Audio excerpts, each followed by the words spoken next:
आइए आइए हमारे सबसे करीबी पक्षी पड़ोसी की दुनिया में गोता लगाते हैं। एक ऐसा पक्षी जिसकी चहचहाहट कभी हमारी सुबह की पहचान हुआ करती थी, लेकिन आज अचानक एक अजीब सी खामोशी छा गई है। आज के इस विश्लेषण में हम उसी नन्ही गौरैया की पूरी कहानी, उसके सफर और उसके अस्तित्व पर मंडराते संकट को डिकोड करेंगे। इस विषय को पूरी तरह से समझने के लिए आज हम 5 मुख्य बातों पर बात करेंगे। पहला, इंसान के साथ गौरैया का पुराना रिश्ता। दूसरा, उसका पूरा जीवन चक्र। तीसरा, आखिर ये शहरों से गायब क्यों हो रही हैं। चौथा, हमारे इकोसिस्टम में इनकी क्या अहमियत है। और अंत में, इन्हें बचाने के लिए क्या कदम उठाए जा रहे हैं। तो चलिए शुरू करते हैं। सबसे पहले बात करते हैं इंसान के इस पुराने साथी की और हमारे इस बेहद खास ऐतिहासिक बंधन की। आपको पता है, अगर हम प्राकृतिक विविधता की बात करें तो अकेले भारत में पक्षियों की लगभग 1366 प्रजातियां पाई जाती हैं। लेकिन इन सभी शानदार पक्षियों में गौरैया की बात ही कुछ और है। ये इकलौती ऐसी पक्षी है जिसने घने जंगलों के बजाय हमारे शोर शराबे वाले आंगन में रहना चुना। बिना कभी पालतू बने, बिना किसी पिंजरे में रहे, ये हमारी छतों, हमारे रोशनदानों का एक परमानेंट हिस्सा बन गई। इस नन्हे पक्षी का दुनिया भर का सफर बड़ा ही दिलचस्प है। माना जाता है कि इनकी शुरुआत मध्य पूर्व यानी मिडिल ईस्ट से हुई थी।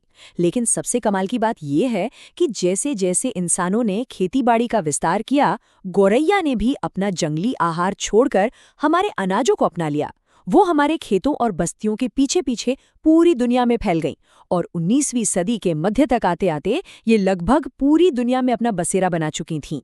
अब आगे बढ़ते हैं और देखते हैं गौरैया का जीवन चक्र, जन्म से लेकर उसकी पहली उड़ान तक का सफर। एक गौरैया का जीवन कुल 6 बहुत ही नाजुक चरणों से गुजरता है। वसंत के मौसम में मादा करीब 4 से 7 अंडे देती है। फिर अंडों से निकलते हैं हैचलिंग। ये बिल्कुल अंधे और बिना पंख के चूजे होते हैं। शुरुआती 4-5 दिनों तक इन्हें जिंदा रहने के लिए हाई प्रोटीन वाले नरम कीड़ों की सख्त जरूरत होती है। इसके बाद ये नेस्टलिंग बनते हैं। पंख तो आते हैं पर उड़ नहीं सकते। फिर फ्लेजलिंग स्टेज में ये छोटी छोटी उड़ानें सीखते हैं। जुवेनाइल होने पर ये पूरी तरह पंखों से ढके होते हैं और घोंसला छोड़ देते हैं। और आखिर में ये एक पूर्ण वयस्क बन जाते हैं। इस पूरी प्रक्रिया में जो सबसे क्रिटिकल चीज़ है वो है शुरुआती दिनों में उन नरम कीड़ों का मिलना। अगर वो नहीं मिले तो चूजे बच ही नहीं सकते। 15 साल और 9 महीने। जी हाँ, ये किसी भी गौरैया का अब तक का सबसे अधिकतम दर्ज किया गया जीवन काल है ना हैरानी की बात। हालांकि हकीकत यह है कि प्राकृतिक आवास में शिकारियों और बाकी खतरों की वजह से आमतौर पर एक गौरैया केवल 2 से 3 साल तक ही जिंदा रह पाती है। अब आते हैं हमारी चर्चा के तीसरे और सबसे चिंताजनक हिस्से पर। आखिर हमारे शहरों से गौरैया अचानक गायब क्यों हो रही हैं? 80%। कई इकोलॉजिकल रिपोर्ट्स के मुताबिक भारत के कुछ शहरी इलाकों में गौरैया की आबादी 80% तक गिर चुकी है। ये कोई मामूली बात नहीं है, ये एक बहुत बड़ा रेड अलर्ट है। कुछ जगहों पर तो ये पूरी तरह से खत्म ही हो चुकी हैं। सोचिए, कभी हर घर के आंगन में फुदकने वाली वो छोटी सी चिड़िया आज ढूंढने से नहीं मिलती। ऐसा हुआ क्यों? जरा बीते हुए कल और आज की तुलना करके देखते हैं। पहले हमारे घर खुले खुले हुआ करते थे।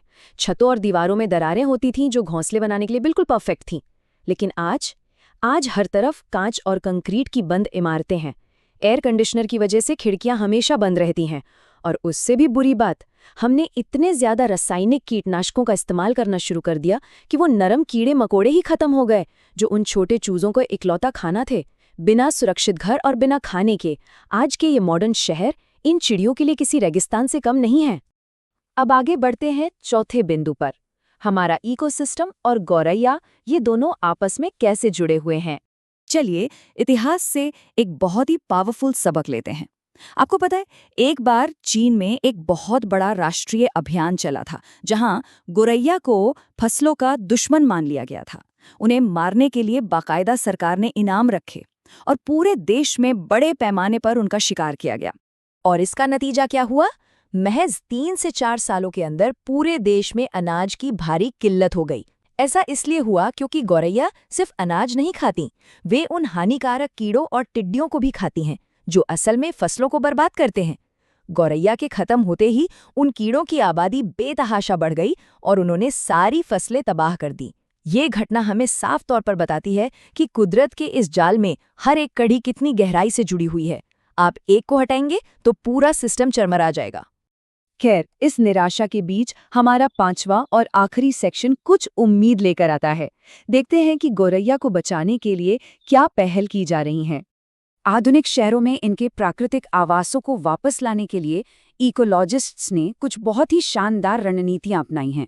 मसलन दिल्ली के घड़ी मांडू जंगल में 3.5 एकड़ में फैला गौरैया ग्राम 2022 से यहाँ इंसेक्ट होटल बनाए गए हैं, यानी ऐसी खास जगह हैं जहाँ नर्म कीड़े पनप सकें ताकि मादा गौरैया को अपने चूजों के लिए आसानी से खाना मिल सके। वहाँ सुरक्षित घोंसलों के लिए कृत्रिम दरारें भी बनाई गई हैं। दूसरा बड़ा उदाहरण है दिल्ली का ही अरावली बायोडायवर्सिटी पार्क, जहाँ 40 एकड़ में विशेष देसी घास उगाई गई है। ये घास खास तरह के कैटरपिलर को अपनी ओर खींचती है, जो इन पक्षियों का फेवरेट खाना है। और इन सब कोशिशों का असर क्या हुआ? 200, जी हाँ 200 गौरैया एक साथ। पिछले 15 सालों की लगातार मेहनत के बाद इन संरक्षित क्षेत्रों में इनकी आबादी फिर से बढ़ रही है। इकोलॉजिस्ट्स ने देखा है कि पार्क के सिर्फ एक छोटे से कोने में एक साथ 200 तक गौरैया झुंड में आ रही हैं। ये इस बात का पक्का सबूत है कि अगर हम सही माहौल, सुरक्षित घर और सही खाना वापस दे सकें तो ये नन्ही चिड़िया यकीनन शानदार वापसी कर सकती है। तो आखिर में ये पूरा विश्लेषण हमें एक बहुत बड़े सवाल के साथ छोड़ जाता है। क्या कंक्रीट के जंगलों में तेजी से बदलते हमारे ये मॉडर्न शहर प्रकृति के लिए थोड़ी सी जगह बना पाएंगे, या फिर गौरैया की ये वापसी इस लंबी पर्यावरणीय लड़ाई में सिर्फ एक छोटी सी अस्थायी जीत भर है? ये फैसला, ये संतुलन अब हम इंसानों को ही तय करना है। इस पूरे विषय पर हमारे साथ जुड़ने के लिए आपका बहुत बहुत धन्यवाद।